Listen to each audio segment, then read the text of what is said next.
అనుభవాలు ఏమి వస్తుంటే కూడా మనం అసలు ఏమి తెలియకుండా శూన్య స్థితిలో ఉంటాము. ఆ శూన్య స్థితిలో ఉండేటప్పుడే ఆత్మకు ఆనందం అనేది అనుభవిస్తుంది. అదే ఇది ప్రతిరోజు ధ్యానంలో ఈ 4 స్టెప్పులు మనకు జరుగుతూ ఉంటాయి. ఈ 4 స్టెప్పుల్ని మనం గమనించుకుంటాం, ధ్యానం చేసుకోకపోవద్దు. ఏది తక్కువైనా లేసేపు మాత్రం పోవద్దు. మనం అనుకున్న టైం ప్రకారం కళ్ళు మాత్రం తెరవకుండా మన ధ్యానాన్ని మనము ముందువరుచుకుంటూ పోతుంటాం. ఇది నా అనుభవము. దీన్నే మీ అందరితో పంచుకుంది. ఈ అవకాశం ఇస్తుంది మీ అందరికీ ఒకసారి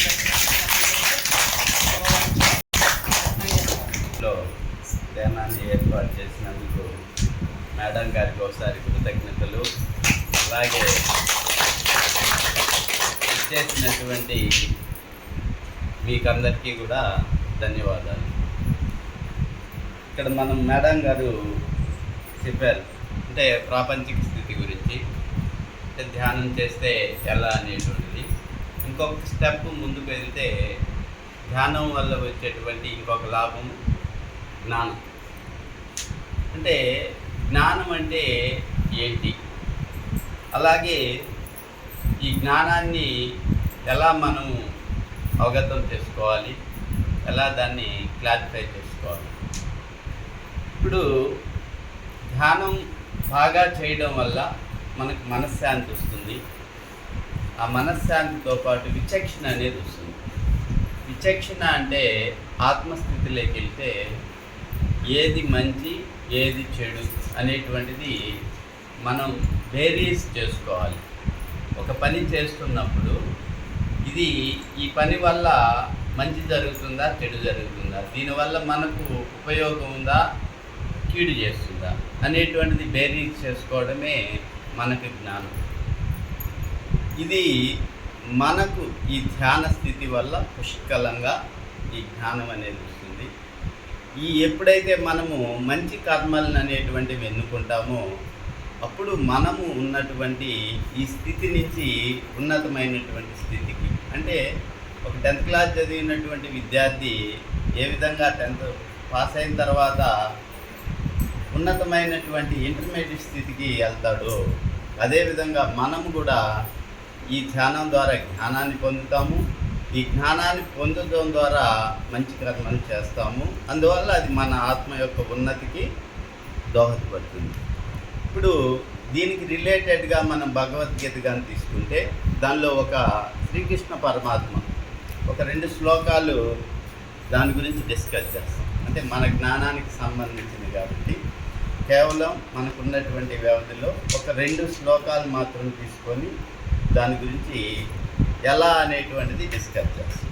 దీనిలో ఈ మంచి కర్మల గురించి చెప్తూ కృష్ణ పరమాత్మ ఒక వాక్యం చెప్పడం జరిగింది.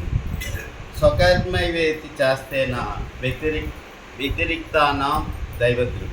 అంటే ఇక్కడ మనం చేసేటువంటి కర్మ కంటే, మనం చేసేటువంటి పని కంటే దైవం కానీ ప్రారబ్ధం కానీ లేదు. అంటే స్వకర్మైవేతి చేస్తేనా వ్యతిరిక్తానా దైవదృక్. అంటే దైవము అనేటువంటిది కూడా మన కర్మ తర్వాతే. అంటే ఏదో పూజలు చేస్తే ప్రార్థనలు చేసేస్తే దైవాన్ని స్తుతిస్తే లేదు సహస్రనామాలు చెప్తే ఇంకోటి చెప్తే మన కర్మని తొలగిస్తాడు అనేటువంటిది కేవలం అంటే చెడు కర్మల్ని తొలగిస్తాడనేది అపోహ మాత్రమే.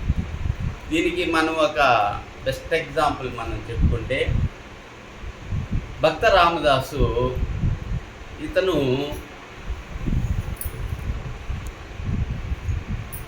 అతని యొక్క ఆనందం కోసము ఒక చిలుకని తీసుకొని పంజరంలో బంధించి దానికి సపర్యలు చేస్తూ ఆనందాన్ని పొందాడు. అదే ఆ చిలుకని పంజరంలో బంధించడం అనేటువంటిది అతను చేసినటువంటి ఒక చెడు కర్మ. అంటే ఏదైనా ఏ జంతువైనా కూడా ప్రాపంచికంగా అది విహరించాలి, ప్రాపంచికంగా దాని స్వేచ్ఛని అది వ్యక్తం చేసుకోవాలి. కానీ అతని స్వేచ్ఛని హరించడం వల్ల ఆ చిలుక యొక్క స్వేచ్ఛని ఈ భక్త రామదాస్ అనేటువంటి అతను హరించడం వల్ల అతన్ని మంచి పని చేసినప్పటికీ కూడా గుడి కట్టించడం వల్ల, అంటే ప్రజల ధనాన్ని సేకరించి గుడి కట్టించడం వల్ల అది వేరే రకంగా ప్రభుత్వ సొమ్ముని కాజేసినాడని చెప్పి జైల్లో ఉంచడం జరిగింది. అంటే అతను చేసినటువంటి చర్యకి ఇది ప్రతిచర్య. అంటే ఇక్కడ అతను జైల్లో చాలా కష్టాలు పడ్డాడు. అక్కడ రాములు వారిని కీర్తించాడు, సీతమ్మని కీర్తించాడు. ఆఖరికి అతని బాధను తట్టుకోలేక నిందించని కూడా నిందించాడు. ఎవరబ్బ సొత్తని అది కులుకుతూ తిరిగేవు రామచంద్ర అంటే అతని యొక్క భక్తి భావన పోయి ఆఖరికి అతను ఇంకొక స్టేజీకి వెళ్ళిపోయాడు. నేను ఇంత పూజలు చేసినా, ఇంత ప్రార్థన చేసినా, ఇంత దైవాన్ని కీర్తించినా రాలేదు అనేటువంటి ఒక బాధతో నిందించడం కూడా జరిగింది. అయినా కూడా అక్కడ పక్షికి ఇతను ఏ విధంగా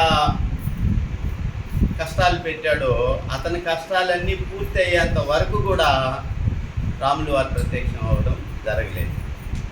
అంటే ఇక్కడ మనకు చెప్పినటువంటిది ఏదైనా కూడా కర్మ అనేటువంటిది దాన్ని అనుభవించాలి.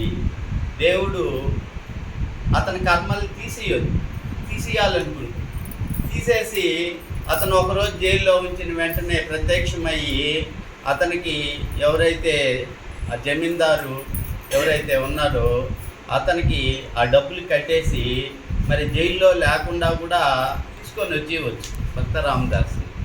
మరి రామచంద్ర వారు అలా చేయలేదు. ఎందుకు చేయలేదు? దైవానికే పనిచేశాడు, దైవమే అతని వైపు ఉంది. కానీ దైవం తలుచుకుంటే అతన్ని విముక్తి చేయొచ్చు, కానీ చేయలేదు. ఎందుకు చేయలేదు అని అంటే అతను చేసినటువంటి కర్మలని అక్కడ ఏ విధంగా అయితే అతను కర్మల్ని చేశాడో ఆ కర్మలకి ఇతను ప్రతిఫలం అనుభవించేంత వరకు వెయిట్ చేశాడు.